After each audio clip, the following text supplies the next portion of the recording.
কদিন আগে জানো তো একজন আমাকে বলেছিল খুব ব্যস্ত ছিলাম তাই আর যোগাযোগ করতে পারিনি। কথাটা শুনে হঠাৎ করে মনে হয়েছিল আমরা সবাই সত্যিই ব্যস্ত, কিন্তু সবার জন্য কি সত্যি সমান ব্যস্ত থাকি? Welcome to Pompi Tux, real life real feelings. কথাটা শুনে জানো তো তখন শুধু আমি হেসেছিলাম, কারণ জীবন আমাকে একটা জিনিস খুব পরিষ্কার করে শিখিয়েছে, ব্যস্ততা সবসময় দূরত্বের কারণ নয়, অনেক সময় অগ্রাধিকারের অভাবই আসল কারণ। আমরা যাদের সত্যিই গুরুত্ব দিই তাদের জন্য দিনের ভিড়েও একটু সময় বের করে ফেলি, হয়তো একটা ছোট্ট মেসেজ, একটা ফোন, অথবা শুধু কেমন আছো এইটুকুই।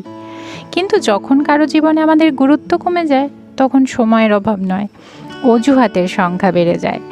আগে এসব নিয়ে খুব কষ্ট পেতাম, ভাবতাম হয়তো আমারই কোনো ভুল হয়েছে। আজ আর তেমনটা ভাবি না, কারণ সম্পর্ক কখনো একজন মানুষ একা টিকিয়ে রাখতে পারে না।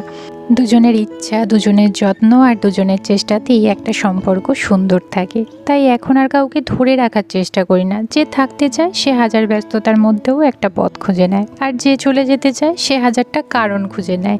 যেখানে নিজের গুরুত্ব বারবার প্রমাণ করতে হয় সেখানে হয়তো ভালোবাসার সম্পর্ক নয়, শুধু অভ্যাসের সম্পর্ক থাকে।